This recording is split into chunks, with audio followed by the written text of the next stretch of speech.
As we watch the scenes unfold in Ferguson, Missouri, we are reminded of all of the shooting deaths that happen across this country. Tragedies every single day for families across this nation. So why does this tragedy get so much national attention while so many others do not?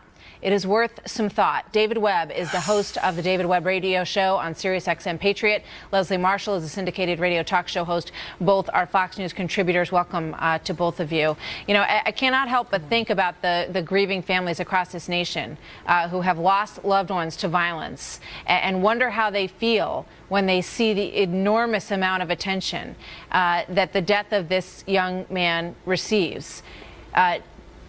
As I said, we all feel for his mother and for his father and his grandfather. But there are so many families out there who have lost a child to senseless violence. David, what do you think about that?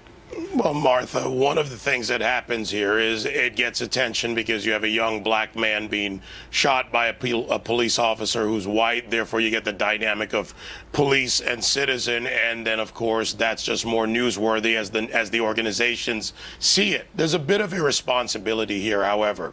When you have the numbers of people being shot in cities like Chicago, the individual tragedies, whatever city it may be in, they're not getting the coverage because they're not deemed newsworthy. But by the numbers, there's certainly parents who are hurting, parents who have lost their children. So there's a responsibility on the media here. The other side of this is you get the typical, what I call the grievance industry that goes out there, where it's more about the narrative and the court of public opinion rather than the facts and the investigation that needs to play out. And tragically, in Ferguson, protests, peaceful protests, by concerned citizens are polluted by instigators, thugs, criminals, the new Black Panther Party, and all these other elements. You know, there's so often we jump to conclusions, and I'm just reminded of one case, and it's different because this is not a case that involves police, but the case of Brendan Tevlin in New Jersey, 19 years old. He was gunned down in his family car by 3 individuals who have now been taken into custody, and they're charged with his murder. I think we have a picture of them as well. And you know, the pain that is felt by his family, and I can only imagine his community watches this and says, you know, where was the outrage over what happened to this boy? Leslie, what are your thoughts on that?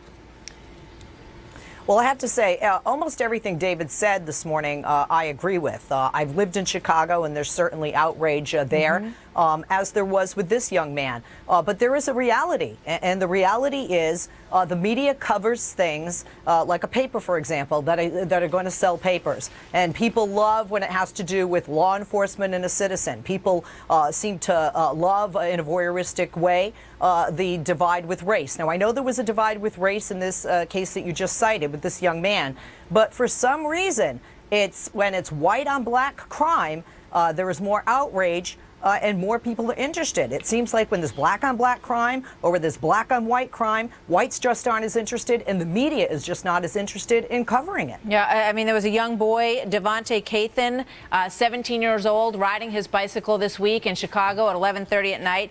He was shot and killed. I mean, I guess, you know, even on the part of society, forget the press for a moment, David, but where's the outrage among people? You know, we talked so much this week about peaceful protest and how it's merited in this country. And are we asleep? Do we not see the devastation in these other cases that I have just shown? You know, perhaps there should be more peaceful protest to draw more people's attention to what's actually going on in the streets of this country, David. Martha, there needs to be, and you hit the nail on the head, the people.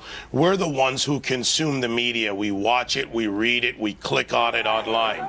It's time that we decide that it's more important to look at the overall issue. You have a case of Tevlin.